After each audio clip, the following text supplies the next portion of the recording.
తెలంగాణ రాష్ట్ర 12వ ఆవిర్భావ దినోత్సవాలు ఘనంగా జరుగుతున్నాయి. సికింద్రాబాద్లోని పరేడ్ గ్రౌండ్స్ లో సీఎం రేవంత్ జాతీయ పతాకాన్ని ఆవిష్కరిస్తారు. అనంతరం పోలీసుల గౌరవ వందనాన్ని స్వీకరించి రాష్ట్ర ప్రజలను ఉద్దేశించి ప్రసంగిస్తారు. రాష్ట్ర ఏర్పాటు కోసం ప్రాణాలు అర్పించిన అమరుల త్యాగాలను స్మరించుకుంటూ గన్ పార్క్ దగ్గర నివాళులర్పించిన అనంతరం సీఎం పరేడ్ గ్రౌండ్ లో వేడుకల్లో పాల్గొంటారు. ఎండల తీవ్రతతో గంటన్నర లోపే వేడుకలు ముగించాలని అధికారులను సీఎం ఆదేశించారు. తెలంగాణ అసెంబ్లీలో ఆవిర్భావ దినోత్సవాన్ని వైభవంగా నిర్వహించారు. స్పీకర్ గట్టం ప్రసాద్ కుమార్ జాతీయ జెండాను ఆవిష్కరించారు. పోలీసుల గౌరవ వందనాన్ని స్వీకరించారు. ఈ కార్యక్రమంలో కాంగ్రెస్ నేతలు, ప్రజాప్రతినిధులు పాల్గొన్నారు. మండల్లో చైర్మన్ గుత్తా సుఖేందర్ రెడ్డి జెండా ఆవిష్కరించారు. తెలంగాణలోని అన్ని జిల్లాల ప్రధాన కేంద్రాల్లో ఆయా జిల్లాల ఇన్ఛార్జ్ మంత్రులు, ప్రభుత్వ విప్లు, ప్రజాప్రతినిధులు అధికారికంగా జాతీయ జెండాలు ఆవిష్కరిస్తున్నారు. తెలంగాణ భవన్ లో కేటీఆర్ జెండా ఆవిష్కరించనున్నారు. బీజేపీ ఆఫీసులో బూర నర్సయ్య గౌడ్ జెండా ఆవిష్కరిస్తారు. తెలంగాణ ఆవిర్భావ దినోత్సవ వేడుకలతో ఇవాళ సికింద్రాబాద్ పరేడ్ గ్రౌండ్స్ పరిసరాల్లో ట్రాఫిక్ ఆంక్షలుంటాయి. ఉదయం 7 గంటల నుంచి మధ్యాహ్నం 12 గంటల వరకు ట్రాఫిక్ ఆంక్షలు, మళ్లింపులు ఉంటాయని పోలీసులు ప్రకటించారు. బేగంపేట్, సంగీత్ జంక్షన్, తిరుమలగిరి, బోయినపల్లి మార్గాల్లో వాహనాలను మళ్లించనున్నారు. పరేడ్ గ్రౌండ్స్ వైపు వెళ్లే వాహనదారుల కోసం ట్రాఫిక్ పోలీసులు పలు ప్రత్యామ్నాయ మార్గాలను సూచించారు. ఇవాళ ఢిల్లీలో తెలంగాణ ఆవిర్భావ దినోత్సవ వేడుకలు ఘనంగా జరగనున్నాయి. సాయంత్రం కేంద్ర ప్రభుత్వం ఆధ్వర్యంలో ఈ వేడుకలు నిర్వహిస్తారు. ఈ వేడుకల్లో బీజేపీ జాతీయ అధ్యక్షుడు నితిన్ నబీన్ పాల్గొంటున్నారు. ఈ కార్యక్రమానికి కేంద్ర మంత్రి కిషన్ రెడ్డి, తెలంగాణ బీజేపీ అధ్యక్షుడు రామచంద్రరావు హాజరవుతారు. తెలంగాణ రాష్ట్ర ఆవిర్భావ దినోత్సవం సందర్భంగా రాష్ట్ర వ్యాప్తంగా 1,00,000 ఇందిరమ్మ ఇళ్లను సీఎం రేవంత్ రెడ్డి ప్రారంభించారు. కొమరం భీం జిల్లాలో పర్యటించిన సీఎం ఆదివాసీ బిడ్డలతో ఇందిరమ్మ గృహప్రవేశాలు చేయించారు. గృహప్రవేశం సందర్భంగా కొత్త ఇందిరమ్మ ఇంట్లో ఆదివాసీలతో కలిసి ఇప్ప పువ్వు లడ్డూ తిన్నారు. గృహప్రవేశం సందర్భంగా ఆడబిడ్డలకు పట్టుబట్టలు గిఫ్ట్ గా ఇచ్చారు. ఈ సందర్భంగా 2వ విడత ఇందిరమ్మ ఇళ్లకు సీఎం శ్రీకారం చుట్టారు. 112 కోట్లతో అభివృద్ధి పనులకు శంకుస్థాపన చేశారు.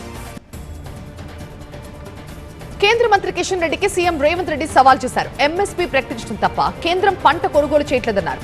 వరి, మక్కల్ని కేంద్రం కొనకపోతే జూన్ 15 తర్వాత తామేంటో చూపిస్తామంటున్నారు. ఇటు తుమ్మిడిహట్టి ఎత్తు పెంపులో కిషన్ రెడ్డికి సీఎం పిలుపునిచ్చారు. ఇద్దరం కలిసి మహారాష్ట్ర సీఎంని ఒప్పిద్దాం రండి అంటూ ఆహ్వానించారు. పోలవరం కోసం తెలంగాణ మండలాలని ఏపీలో కలిపేశారు. తెలంగాణ కోసం 2,000 ఎకరాలు ఇప్పించలేరా అంటూ ప్రశ్నించారు.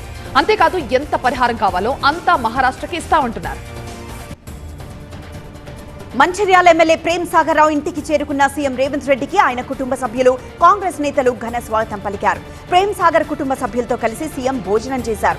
సీఎం రేవంత్ వెంట మంత్రులు జూపల్లి కృష్ణారావు, సీతక్క, పొంగులేటి శ్రీనివాసరెడ్డి ఉన్నారు. హైదరాబాద్ హరిత ప్లాజాలో కాంగ్రెస్ ఎస్సీ సెల్ సమావేశమైంది. పార్టీ సిద్ధాంతాలు గ్రామ స్థాయి వరకు తీసుకువెళ్లాలని పీసీసీ చీఫ్ మహేష్ కుమార్ గౌడ్ పిలుపునిచ్చారు. దళిత సమాజాన్ని కాంగ్రెస్ వైపు ఆకర్షించేందుకు క్షేత్రస్థాయిలో పనిచేయాలని సూచించారు. రాష్ట్ర వ్యాప్తంగా భారీ సభ్యత్వ నమోదు కార్యక్రమం నిర్వహించాలన్నారు. సభ్యత్వ నమోదుకి మొబైల్ యాప్ రూపొందిస్తామని చెప్పారు. యువత, మహిళలు, విద్యార్థులని కాంగ్రెస్ వైపు తీసుకొచ్చేందుకు ప్రత్యేక కార్యక్రమాలు చేపట్టాలని పీసీసీ పిలుపునిచ్చింది. వరి ధాన్యం దిగుబడిలోనే కాదు, కొనుగోళ్లలోనూ తెలంగాణ దేశంలోనే నెంబర్ 1 రాష్ట్రంగా నిలిచిందని మంత్రి ఉత్తమ్ కుమార్ రెడ్డి చెప్పారు. ఆ విషయం తాము చెప్పడం లేదన్న మంత్రి కేంద్రమే స్వయంగా ప్రకటించిందని గుర్తు చేశారు. ఎవరో తెలియక మాట్లాడుతూ ఉంటే పట్టించుకోవాల్సిన అవసరం లేదని ప్రతిపక్షాలపై విమర్శలు గుప్పించారు.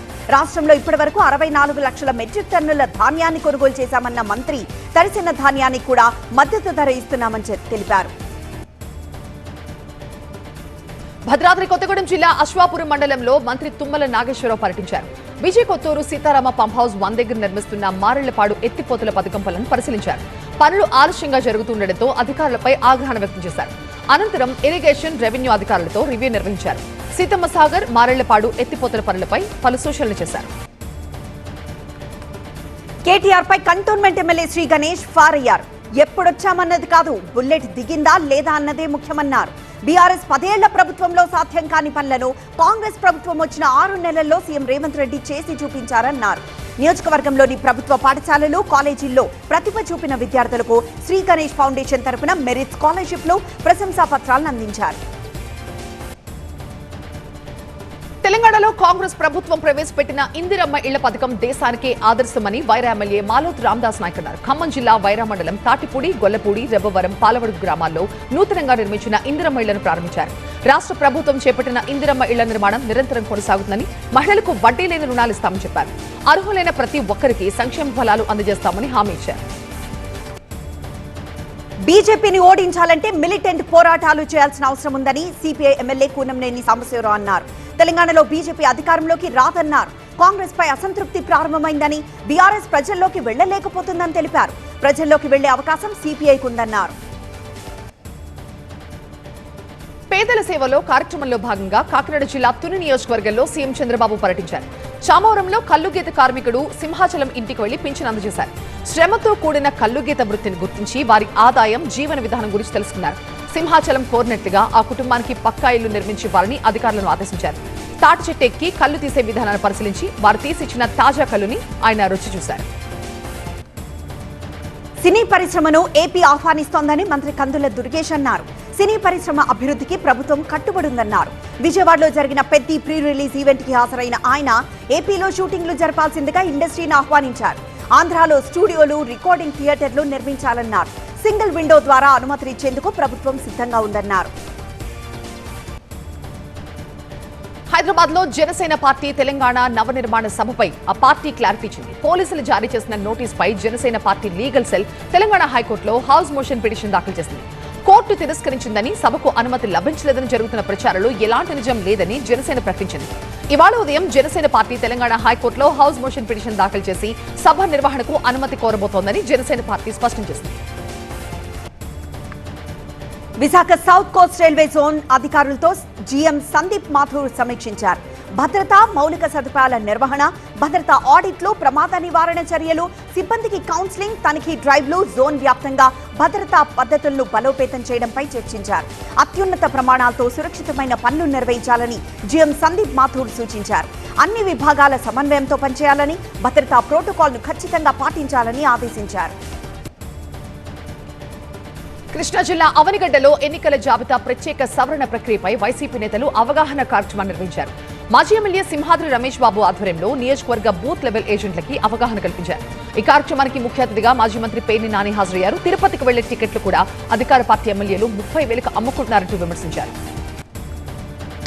వనపర్తి జిల్లా కలెక్టర్, కొత్తకోట మున్సిపల్ కమిషనర్లపై రాష్ట్ర లోకాయుక్తలో బాధితులు శ్రీనివాసులతో కలిసి న్యాయవాది లక్ష్మి ఫిర్యాదు చేశారు. కొత్తకోట మున్సిపాలిటీ పరిధిలో అక్రమ నిర్మాణాలు చేపడుతున్న జిల్లా కలెక్టర్, కొత్తకోట మున్సిపల్ కమిషనర్లు జోద్యం చూస్తున్నారని న్యాయవాది లక్ష్మి ఫిర్యాదులు పేర్కొన్నారు. కొంతమంది రాజకీయ నాయకులతో అధికారులు కుమ్మక్కై అక్రమ నిర్మాణాలకు సహకరిస్తున్నారని బాధితులు శ్రీనివాసులు ఆరోపించారు. కొత్తకోట మున్సిపల్ కమిషనర్ అవినీతిని ప్రశ్నించినందుకు తనపై అక్రమ కేసులు పెట్టి తీవ్ర ఇబ్బందులకు గురి చేస్తున్నాడని ఆవేదన వ్యక్తం చేశారు. ముచ్చిందల్లో శ్రీ సుదర్శన మహామంత్ర హోమం వైభవంగా నిర్వహించారు. చిన్నజీయర్ స్వామి పర్యవేక్షణలో ఈ కార్యక్రమం జరిగింది.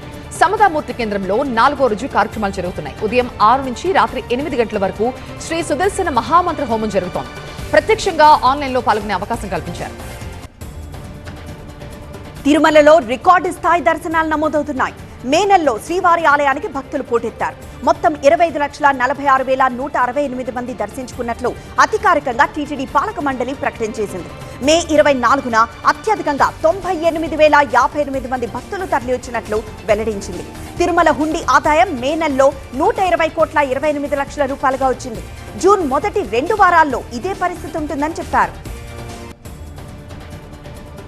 అర్ధరాత్రి రోడ్లపై హద్దుమీరి ప్రవర్తించిన యువకులపై ఖమ్మం 2 టౌన్ పోలీసులు సిటీ పోలీస్ యాక్ట్ కింద కేసులు నమోదు చేశారు.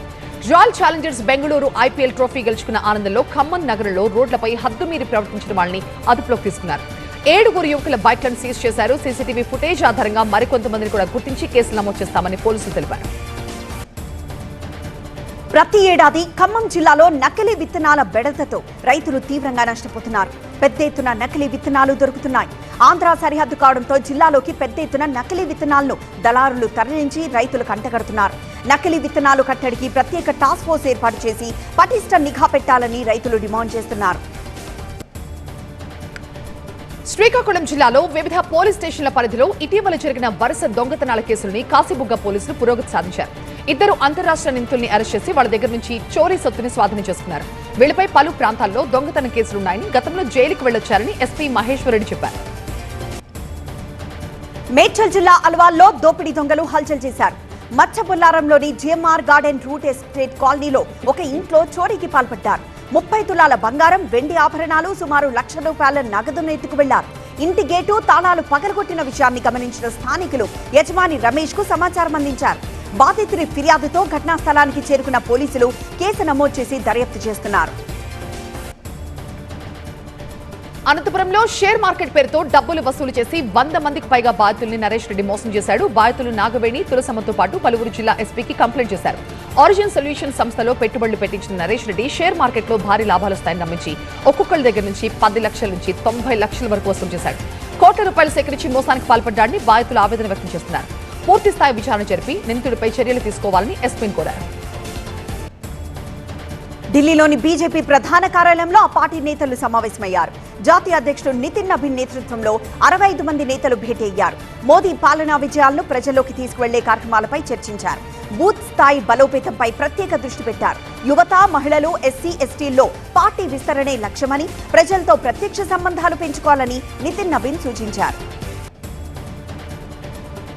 భారత పర్యటనకు వచ్చిన మయన్మార్ అధ్యక్షుడు యూమిన్ అంగ్లాంగ్తో ప్రధాని మోదీ సమావేశమయ్యారు. 2 నెలల క్రితమే ఆయన మయన్మార్ అధ్యక్షుడిగా బాధ్యతలు చేపట్టారు. వాణిజ్యం, ఆర్థిక సంబంధాలు, రక్షణ, భద్రత సహా అనేక ద్వైపాక్షిక అంశాలపై చర్చించారు. రక్షణ పరిశ్రమల రంగంలో సహకారాన్ని మరింత పెంపొందించుకోవాలని భారత్, ఆస్ట్రేలియా నిర్ణయించాయి. ఇందులో భాగంగా సైనిక హార్డ్వేర్ ను కలిసి ఉత్పత్తి చేయడం, కలిసి అభివృద్ధి చేయాలని అవగాహనకొచ్చారు. భారత్ పర్యటనకు వచ్చిన ఆస్ట్రేలియా రక్షణ మంత్రి రిచర్డ్ మార్లెస్ తో రక్షణ మంత్రి రాజ్నాథ్ సింగ్ సమావేశమయ్యారు. పీఎం స్వనిధి పథకం వీధి వ్యాపారులకి నమ్మకం, గౌరవం, సాధికారతలు కల్పించిందని ప్రధాని మోదీ అన్నారు. వీధి వ్యాపారులను ఆర్థిక శ్రేణిలోకి తీసుకొచ్చేందుకు ఉద్దేశించిన ఈ పథకానికి 6 ఏళ్లు పూర్తయిన సందర్భంగా ఎక్స్ వేదికగా ప్రధాని మోదీ స్పందించారు. ఈ పథకం వీధి వ్యాపారుల జీవితాల్లో మార్పు మాత్రమే కాదు, వారికి నమ్మకం, అవకాశాలు కల్పించిందని ప్రధాని అన్నారు. తమ పార్టీ ఎమ్మెల్యేలను బెంగాల్ పోలీసులు వేధిస్తున్నారని టీఎంసీ అధ్యక్షురాలు మమతా బెనర్జీ ఆరోపించారు. 177 స్థానాల్లో రిగ్గింగ్ జరిగిందని, దానికి సంబంధించిన రుజువులు, పత్రాలు తమ దగ్గరున్నాయని మమత వెల్లడించారు. మరోవైపు పార్టీ వ్యతిరేక కార్యకలాపాలకు పాల్పడుతున్నారని 2 ఎమ్మెల్యేలను టీఎంసీ సస్పెండ్ చేసింది. మయన్మార్ సరిహద్దు ప్రాంతాల నుంచి జరుగుతున్న సైబర్ క్రైమ్ నెట్వర్క్ గురించి ఆ దేశంలో చర్చించామని విదేశాంగ శాఖ కార్యదర్శి విక్రమ్ మిశ్రీ తెలిపారు. ఈ విషయం కేవలం ద్వైపాక్షిక భద్రత సమస్య కాదని, దానికి ప్రాంతీయ సహకారం భారీ స్థాయిలో అవసరమని భారత్ సూచించింది. గడిచిన 18 నెలల కాలంగా మయన్మార్ సైబర్ క్రైమ్ స్థావరాల నుంచి 2400 మంది భారతీయులకు విముక్తి కల్పించిన విషయం ఈ చర్చల్లో ప్రస్తావనకు వచ్చింది. అధికారాన్ని అప్పగించిన ప్రజల విశ్వాసాన్ని బీజేపీ కోల్పోయిందని కాంగ్రెస్ అధ్యక్షుడు మల్లికార్జున ఖర్గే విమర్శించారు. గ్యాస్, పెట్రోల్, డీజిల్ ధరలు ప్రతిరోజు పెంచుకుంటూ పోతున్నారని ఆగ్రహం వ్యక్తం చేశారు. ప్రజలకు మోదీ సర్కార్ హామీ ఇచ్చిన పథకాలన్నీ విఫలమయ్యాయని ఖర్గే అన్నారు. పెద్దీ కోసం రామ్ చరణ్ దేశమంతా తిరిగేస్తున్నారు. ఇప్పటికే భోపాల్, ఢిల్లీ, చెన్నై, బెంగళూరు అంటూ అన్ని చోట్ల కవర్ చేశారు. ఇప్పుడు తెలుగు రాష్ట్రాల వంతు వచ్చింది. నిన్న విజయవాడలో ప్రీ రిలీజ్ ఈవెంట్ భారీగా జరిగింది. దీనికి భారీ సంఖ్యలో అభిమానులు హాజరయ్యారు. పెద్దీ ఖచ్చితంగా రామ్ చరణ్ కెరియర్ లోనే మైల్ స్టోన్ సినిమా అవుతుందని దర్శక నిర్మాతలు తెలిపారు. Bollywood romantic couple Katrina Kaif, Vicky Kaushal social మీడియాలో క్యూట్ ఫోటోస్ అప్లోడ్ చేశారు. ఈ ఫోటోల సిరీస్ లో కత్రినా తన భర్త విక్కీ కౌశల్ తో కలిసిన పిక్స్ హైలైట్ గా నిలిచాయి. ఇద్దరు ఎంతో సంతోషంగా సింపుల్ లుక్స్ లో కనిపిస్తూ అభిమానుల మనసులు గెలుచుకున్నారు. నెటిజన్లు ఈ ఫోటోలు చూసి బెస్ట్ కపుల్ అంటూ కమెంట్ల వర్షం కురిపిస్తున్నారు. ఈ ఇద్దరి మధ్య ఉన్న కెమిస్ట్రీ అత్తిరిపోయింది.